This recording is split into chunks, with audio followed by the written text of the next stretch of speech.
This is Joy News Desk. Welcome back. Now, former President John Dramani Mahama has, as part of his thank you tour of the Bono East region, charged traditional authorities to speak out against wrongs being perpetrated by people in government. He made this call during a meeting with members of the Bono East Regional House of Chiefs in Techiman. Anas Sabit has a wrap of the former president's visit. Former President John Dramani Mahama began his tour of the Bono East region with a meeting with the Council of Zongo Chiefs and Imams at the Techiman Central Mosque, where he thanked the Muslim community for the overwhelming support in the December polls. And I say, I didn't move, I say, region, say, Obia de Mawa, or so than Panasi. They themselves over Bono East or so. Zongo, I have. Any Zongo for Mokaho and NDC, any one day, our Bono East. It is a Bono East. Now, you find that Siena the sea, I mean, for so any man for so. Some of my Zongo for you now. I want to Chiman, I want Bono East, you know. Say, no, we are my, you know, you this one. Nature said, and I say, no, young come to see. Mr. John Dramani Mahama also had a brief encounter with the Christian community here at the St. Paul's Catholic Church, where he again thanked the church for the prayers before, during and after the polls.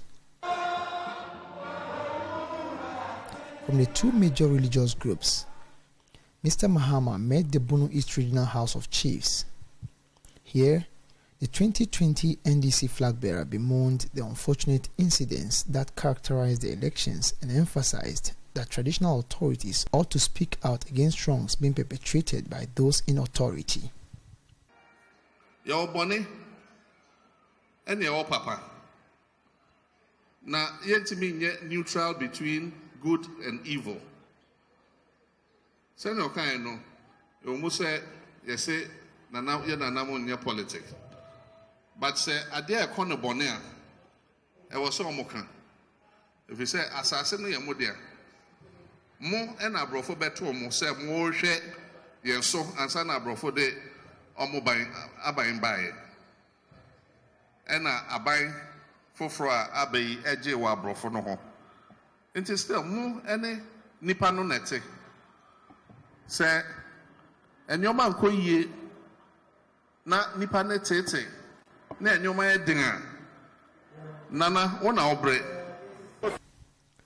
President of the Regional House of Chiefs, Pimampim Yaokakbrese, lauded the former president for seeking redress at the courts and adds that the party would emerge victorious at the appropriate time. Supreme Court inquiry, yes, and said, Mantime was it there, the case again, the came to you.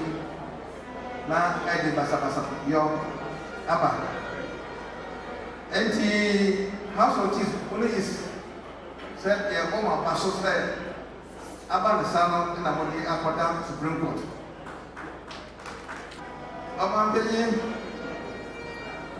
ye wu say wodi upati I feel sense of maturity ewo about your emu. I'm baby, Yaneka said 2024 said, what are already in Kudima? And so Yamay. The former president then addressed a gathering of party faithfuls at the Bamri Community Center to climax the visit. Mr. Mahama again emphasized that there was no collation in the Techiman South constituency and asked that the party was cheated in the just ended parliamentary elections. Consensus will be the one. I was saying already. Now, I'm buying million before, and you may be on million or more, and the man starts to be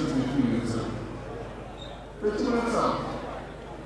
And I'm saying, I hear police, you don't hear police. What do I mean? Our police station, here, kind of.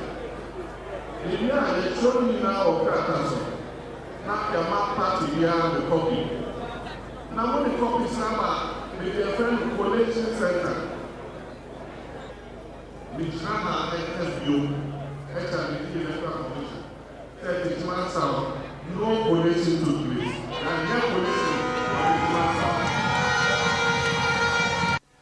He again called on party faithfuls to remain united ahead of the 2020 general elections. Reporting for JoyNews, Anas Sabit, Tichima. Now, staying with the former president, Deputy General Secretary of the New Patriotic Party, Nana Obri, says the party will not be intimidated by the threats from the former president, Mahama, in 2024's elections. Former President Mahama had stated in his tour of the Western North region that the 2024 elections will be a do-or-die affair. President Mahama said they had become wiser by the happenings of the 2020 elections. We'll be hearing from the Deputy General Secretary of the NPP shortly. But first, let's hear from the former president. Printed ballot papers in Ghana have so many times. We have printed ballot papers in Ghana so many times. In the past, when we print the ballot papers, you can account for each of them. But for this one, after the printing, someone chanced on millions of ballot papers that have also been printed. So we asked, how come we have all these ballot papers when we have completed the process of printing and sealing off the papers? We were told it was a mistake, and so we should burn them. But already we knew some of these papers had entered the system. Did you not see on polling day that people were arrested with duplicate ballot papers? For everyone we arrested, there were 100 more we did not arrest. So I'm sure there were a lot of stuffing of the ballot boxes. So for the elections, we are certain it was rigged. But the Supreme Court says we lost. We accept Nanado as our president, but we have learned our lesson. It was a very election, what you say, you understand? But Supreme Court say for the peace of this nation. He now recognizes He is the recognized leader. We've accepted the Supreme Court judgment. But the point is, yes, maybe a BCPR now audition answer. Yes, the 2020 answer. The 2024 elections will be won or lost at the polling station, and at the polling station, it will be do or die. I have not said all die. I said do or die. The right thing must be done. In 2024, the polling station, that is the place where the elections will be won or lost. We are not going to wait for the Supreme Court. Collation Center and the polling station, we will do everything to make sure the election is free, transparent, and fair. That the election is free, transparent, and fair. Now, in an interview on Joy FM's Newsnight, Nana Obri described the statement as unfortunate. As man, it was quite unfortunate. Unfortunate in the sense that, you see, in conducting elections, you go through a lot of processes. The former president went to court, raised certain pertinent issues. And in law, he who assesses must prove it. And you are enjoined by the law to prove beyond preponderance of probabilities. If you're unable to establish your case beyond preponderance of probabilities, then definitely you will lose. I always expected the former president to be drumming home this issue of do or die. In fact, it's quite dangerous. Honestly speaking, it's quite dangerous. Quite dangerous in the sense that during the Ayawa West Wagon by elections, the NDC came out with this slogan, do or die, and what happened eventually is one of history. A lot of casualties. But permit me to use this opportunity to sign a check of advice to the former president and the NDC. Certainly, they cannot intimidate us. Certainly not. Mark my words. Certainly not.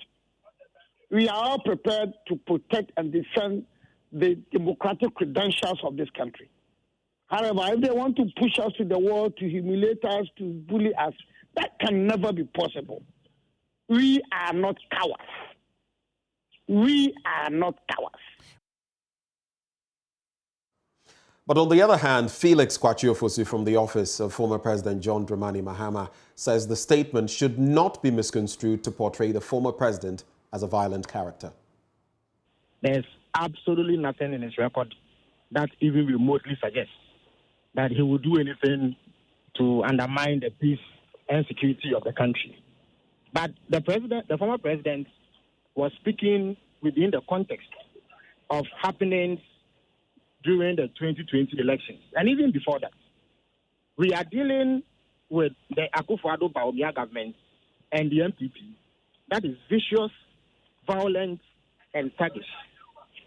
Under President Akufo-Addo, for the first time in our history, 8 innocent Ghanaians were gunned down, slaughtered, for merely going to observe the collation of ballots that had been cast.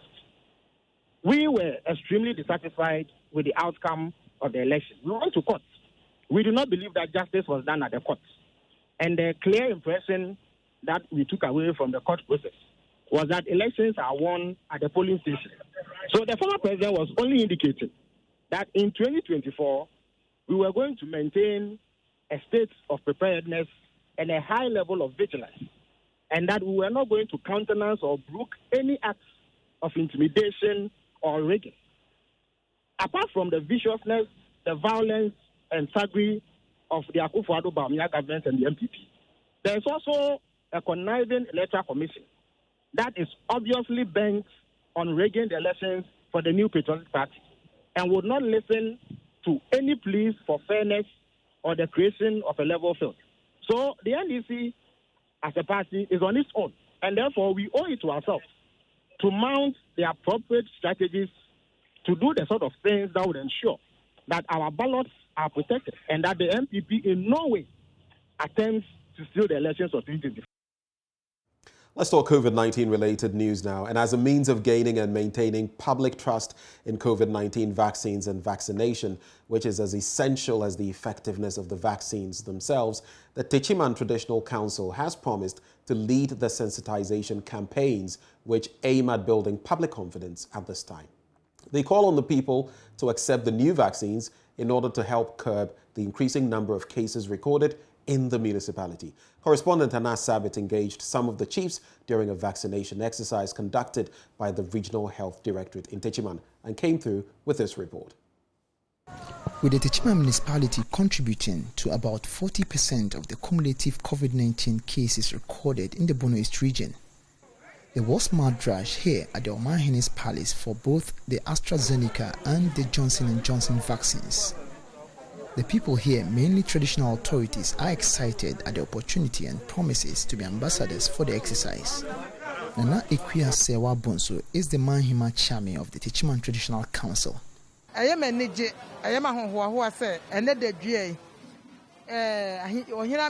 excited that we are here today at the Omanhene's Palace taking our jabs of the COVID-19 vaccine. I've taken both the first and second jabs without any effect. And from today, any opportunity I'll get, I'll sensitize the people on the need to accept the vaccines. For the Kentenhene and the Benhene of the Techiman Traditional Council, Nana Osu and Chibosiakun, the council's decision to take the jabs will serve as a modeling for the people in the society. When something like this happens, we have to lead as an example within the society, and that's what we are showcasing today. We are urging everyone, or pushing that anywhere you get opportunity in taking the vaccine, you do it. It will help you, it will help the kingdom. That's why all the Traditional Council members are trooping in to take the vaccine, just to tell our people, our natives, our indigenous people who live with us, to also do same. It's very important and it's very necessary.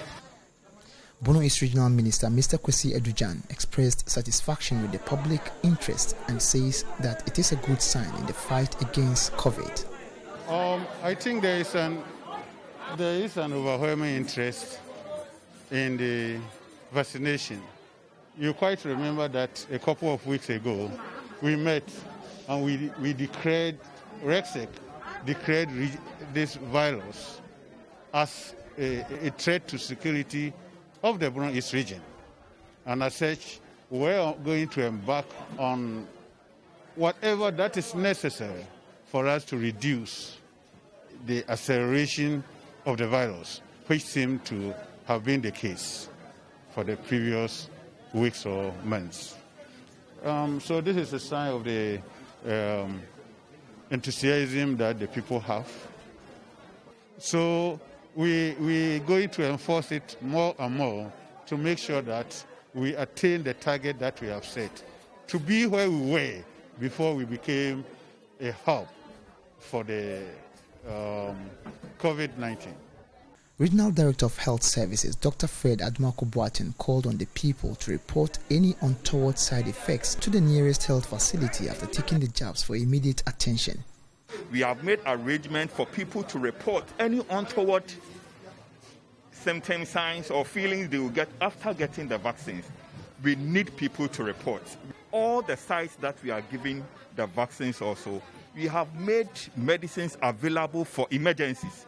If people have emergencies and therefore they need to be attended to, all these measures have been put in place. So I'll use this platform to tell people that any kind of way untoward signs, uneasiness that they feel, that they think is related to the vaccine, the only thing they can do is report. Reporting for JoyNews, Anas Sabit, Tichima. Let's talk housing now, and housing agencies are largely unregulated in Ghana, leaving many people in search of houses at the mercy of their high and fluctuating charges. Rent charges are a part of myriad problems in the country's housing sector. JoyNews is readying up for the annual Habitat Fair, a one-stop shop for everything housing. Ahead of that, my colleague Justice Beidou spent some time with a housing agent to understand their work. Here's his report. Eugene Kumsen is a housing agent. He has no office and works from his chamber and hall apartment inside La, a suburb of Accra. He charges 50 cedis for a day, showing people around available houses. And when you have a place to settle on, he takes 10% of the total amount that will be paid to the owner of the property. 50 Ghana, but for somebody to come out by giving you 50 Ghana, some even have been asking, any market share I get 50 Ghana. No, on them, it's part of my work. It's a principle. You have to follow it. I am following Eugene and one of his clients to see a place he intends to rent out. It's a real hassle. Almost every day I'll have to be out meeting agents. Peace Bomasan has recently landed a job in Accra. Agent fee. They call it, some of them call it viewing fee. Taking you to the place, you have to pay some fees. Some take 50 cedis, others will say 60 or 70. The 2 years will be how much? She used to live in Wa, the Upper West regional capital, where she says she was paying a tenth of the money she is being asked to pay for a property that is half the size of its former place.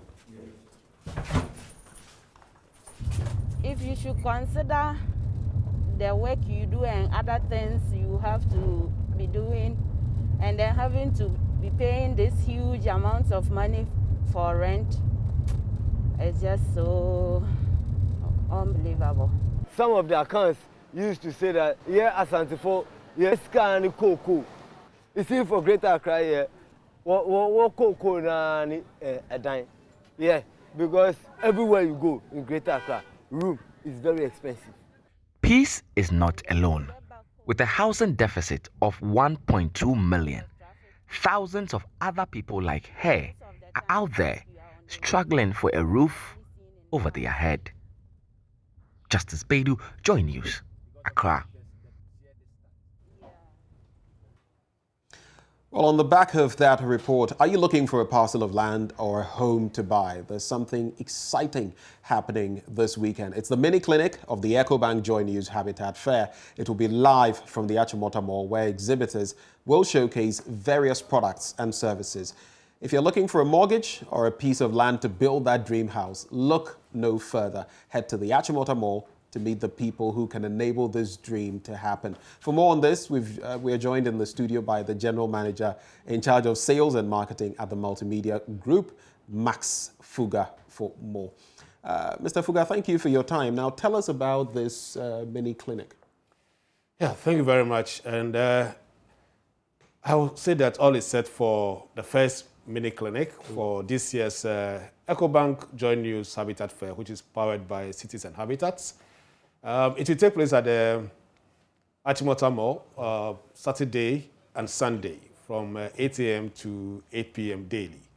The objective is to provide a platform for people who want to own homes. I think I just saw the story before this one, people complaining about high cost of rent. Right. Yes, every Ghana, we've been hearing the politicians, we've been hearing the industry players saying that there's housing deficit. But people have been asking the question, should we buy or should we build? And I think this week, one of our colleagues put on social media that when he comes back to this world, he will never attempt to build a house, you buy. It's a debate that is going on. So the clinic is to provide people the opportunity, the platform to interact with the players in the industry, the banks, the real estate people, and then to engage them, ask all the questions for them to make an informed decision whether to buy or to build. Okay. Now, we've been doing this for quite a while. It's been quite a number of years. This is the 12th edition. The Habitat Fair. Yeah, this is the 12th. What is going to be different about this particular edition? All right. One of the first things I want to talk about is that this year we've increased the number of clinics we do because previously it has been Achimota Mall, then we extended it to the West Hills Mall.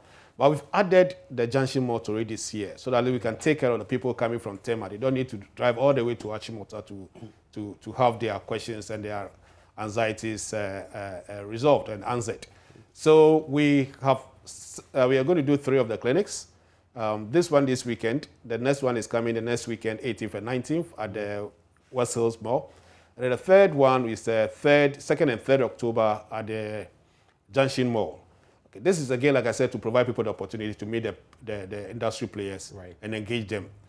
Then the main event, which is 27th to 31st of October, the good thing that this year we started to do 5 days instead of the more 3 days. Oh, wow. So again, it's by popular demand. And again, we've realized that people have a lot of questions that are not answered within the 3-day period. Right. People want to engage clients. They are not able to do that. So we've extended it to 5 days this time.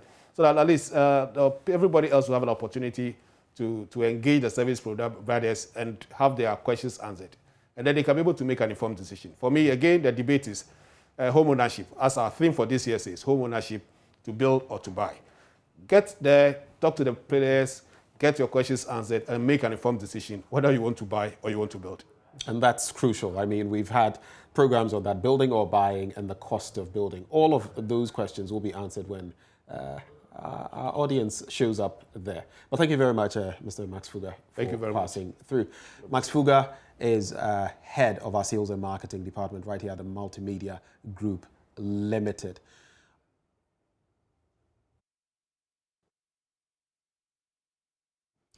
Well, tonight on the Classroom Project, it took a philanthropist intervention for children at the Zuo Nayeli community in Tolon to have a stint at formal education. Their joy, however, was short-lived when the philanthropist died before the 6-unit classroom block could be completed. Out of the 6, only 3 classrooms are partially manageable. Nearly 400 children have to battle for space on a daily basis to learn in the current structure. Head teacher of the Zuo Nayeli EA Primary School, Isahaku Abdul Karim, says the increasing number of enrollment is affecting academics because of limited space.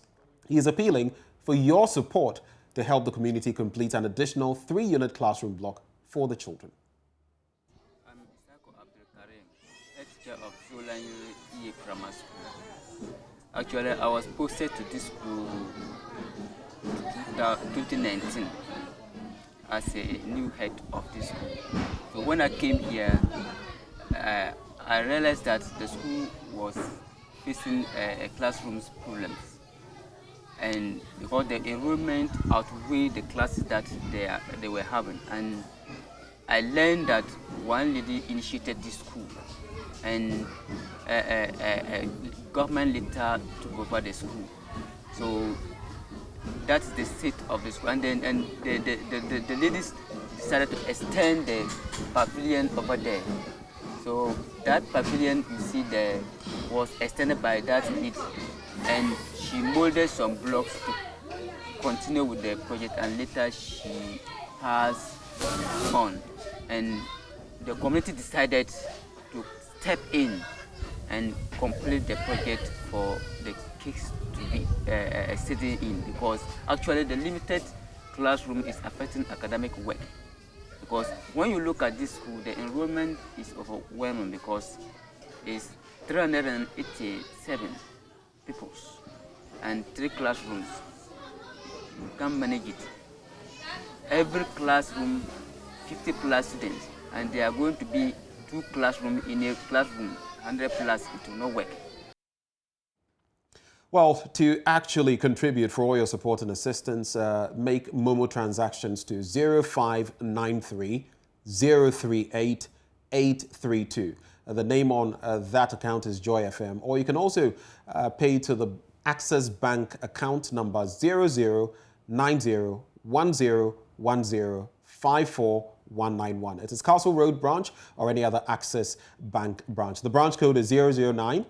The SWIFT code is ABNGGHAC. You may also reach out to us at our front desk for further inquiries by calling the number 0302 216 540. It's still live on Joy News Desk with me, Benjamin Akakpo. We take a break. We'll be back shortly.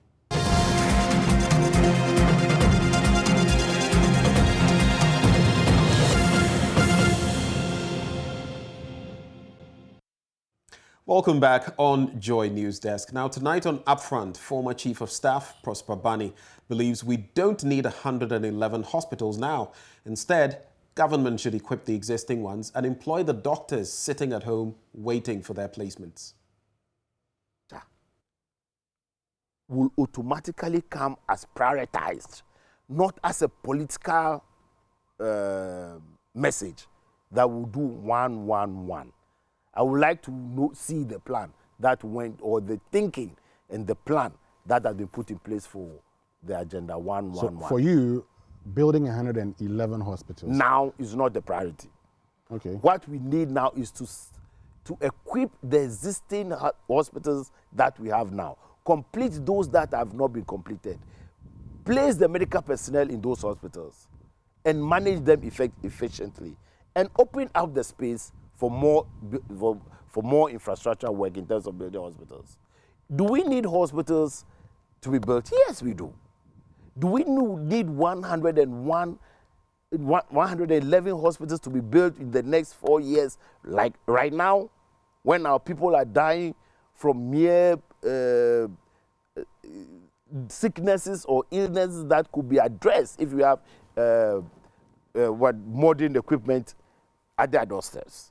We can't do that. We can't continue to treat our people like that. I don't have a problem with building hospital infrastructure. I don't. And I don't think a lot of people do have problem. But let's have the grandmother, my auntie, when they get sick and they go to the nearest hospital, they have the lab, they have the equipment to detect what is wrong with them, and they have the prescription to cure them. That's all we need right now. Make a date with us at 6:30 p.m. as Winston Amwa engages them exclusively on Upfront on this channel. Now, motorists on the Tesano-Alajo stretch will now freely use the road on any rainy day without fear of flooding. This comes after officials of the urban roads and the assemblyman of the area deployed a team of workers to desilt the gutters along the stretch. My colleague Judith Awachitando was at the scene and now reports. It's yet another day here on the Tesano-Alajo stretch. I was at this exact spot and the gutters here were filled to the brim with sand. But today, you can see for yourselves, officials sent in a team to desilt the gutters here, meaning that if it ever rains again, the roads will no longer be flooded. Senator, I say, Roberts, no, there's a small pipe. This is the situation at hand. When the plastics get in contact with the pipes, the water is unable to flow freely through the gutter as it should, especially when the rain comes with a strong wind. This causes the flood.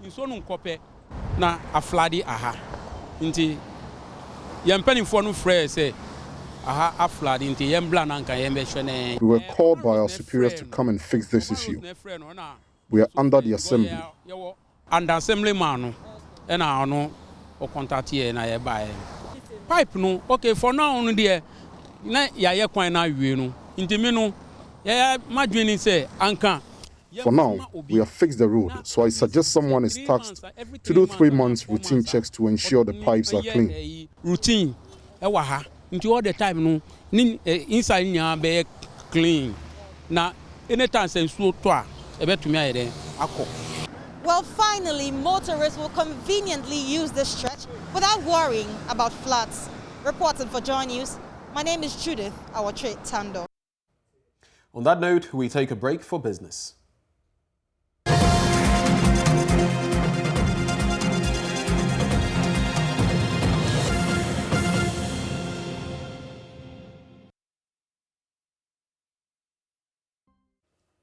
Hello, morning. Welcome to business. My name is Daryl Kwao.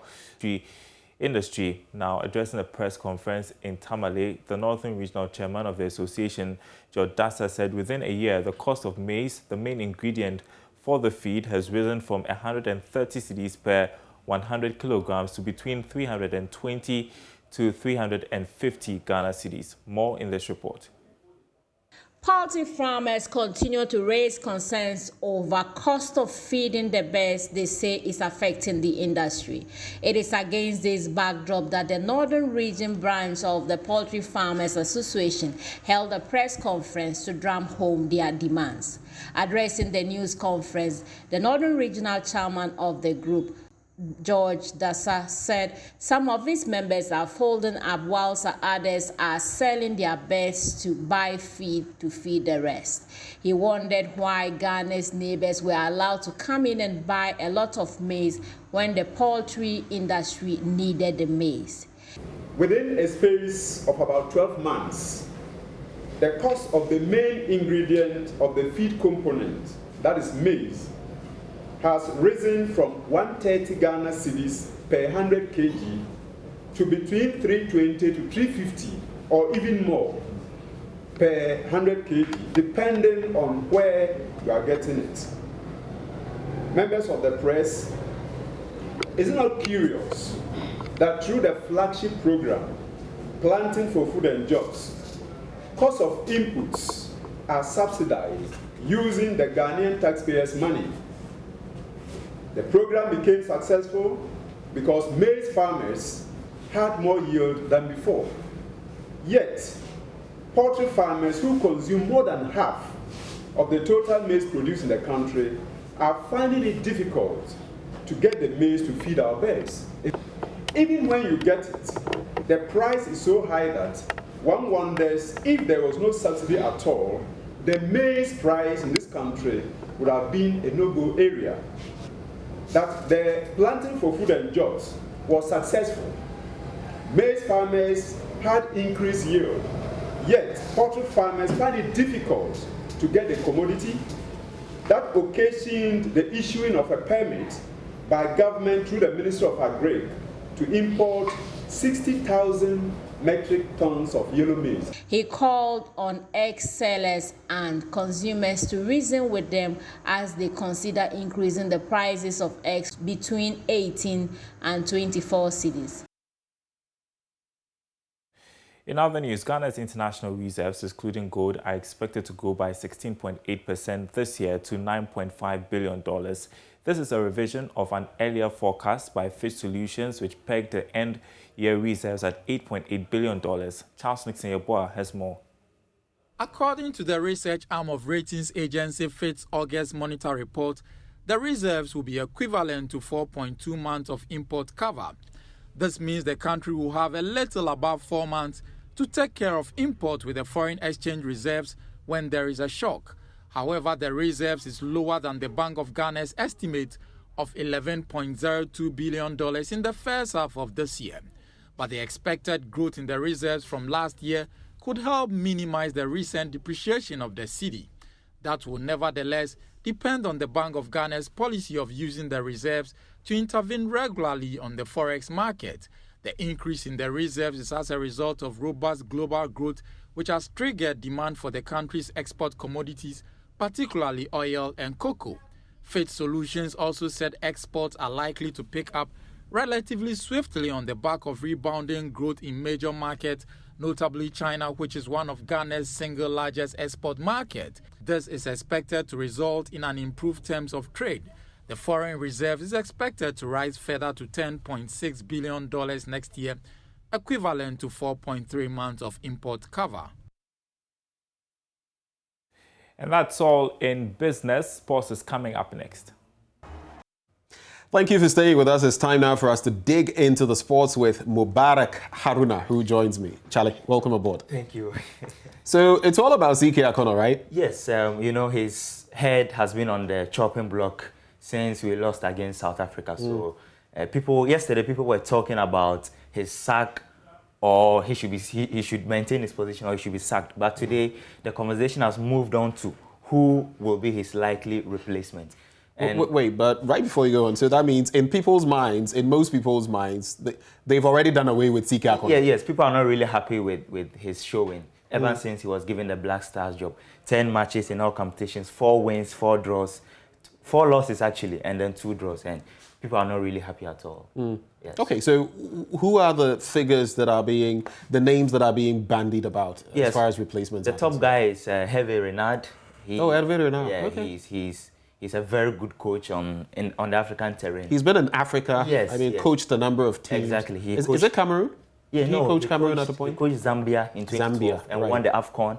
And he coached Ivory Coast and also won the AFCON as well. Against Ghana, actually, the 2015 final via penalty. So he's a very good coach on the local scene. And people think that if he's given the job, he'll do a marvelous job. Which other names have come up? Salah Stete, and he's a local coach, an experienced coach on the local scene. He won the Under-20 World Cup for Ghana, the first time an African won that particular trophy. So people think that he's experienced enough to lead the senior national team. And the last coach is Otto Addo, actually. Now, he is currently the assistant coach of Borussia Dortmund.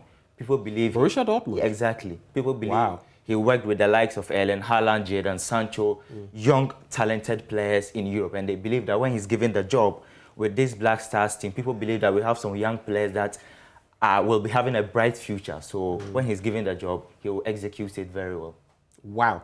Does that mean he also worked with, is it Flick, the manager who has now moved, I think, to Bayern Munich? No, yeah, Hansi Flick was the coach of Bayern Munich. Right. But Otto Addo is the assistant coach of Dortmund. Yes, so but he didn't really work with him. I thought that coach had been with Dortmund before, the switch. But moving on from there, so these are the names, Hervé Renard to all these others you are mentioning. But looking at the log, for example, the World Cup qualifiers, you would notice that now it's become pretty tricky. And yesterday, I think we were fortunate when the Ethiopians as well won their match. So now it is 4-3-3-1. Exactly. The group is in the balance at the moment because Ethiopia won by a goal, yesterday. So if we are following the alphabetical order, we are in third as things do stand now. And in 28 days' time, we will be meeting Zimbabwe, a double header. It is a must-win game. If ZK Akono fails to win, I'm sorry, he might lose his job. The question is whether he would even be in charge still when we play Zimbabwe. Well, it's something that the FA must decide. They have the power to sack and then appoint. So we are waiting for them to react to these speculations. Mubarak, before you let go of us, what are your projections? Now, we know that only one team qualifies per group, and then I think the best second-placed teams will come in there. I don't know. But this is just one team from each pod, and that is it. Yeah, we have 10 groups, so the top finishers will face each other at the playoff stage. So once you're able to win at the playoff stage, then you've qualified to the World Cup. Teams plus the playoffs. Yeah, exactly. So 5. So we have 10 groups at the moment. So the top finishers will face each other. Then you're left with 5. So 5 teams from Africa will qualify to the World Cup. That's going to be tough. Exactly. And looking at how our team is playing, what do you see? Do you think we can actually make it? Right now, Bafana, on top with us. And do you think we can brush them aside and get top spot? Well, they will be coming to the Cape Coast Stadium in the second leg. So playing at home, we stand a chance. This is the Cape Coast Stadium that we've not lost a game in the last few years. So there's an advantage for us. The point is we have to win the immediate game, and that is against Zimbabwe. We must go there, beat them, and then beat them here in Accra. So in fact, we must thrash them. Actually, we in order to secure, goal benefits as well, goal difference. Yes, it's very important because in 2010, we qualified to the World Cup on goal difference because we had the same points with Libya and I think Sudan. So goal difference is very important. We have to score a lot of goals. Well, we wish the very best to the Black Stars. Mubarak, thank you very much for joining the conversation. And that's how we wrap it up on sports this morning. But right before we leave you, of course, you can go to myjoyonline.com. There are some trending stories there. Akufo-Addo refunds 238,000 Ghana cedi salary increment. That's one of the stories there. You could also read about Mahama and NDC can't intimidate NPP with do or die at polling station. That's actually according to Obiri Buahin. There's also a Blackwise information on Akufo-Addo's travel to UK and Germany. False. That's according to Eugene Ahin, head of communications at the presidency. There's also NDC will investigate and punish culprits involved in Techiman electoral violence. That's according to former President Mahama. And maybe finally, as you check out other stories, we'll break the 8 years of unprecedented economic hardship. That's according to Ofosu Ampofo of the NDC. This is how far we can bring you on Joy News Desk. It's been a pleasure. My name is Benjamin Akakpo. Do stay for the rest of our programming.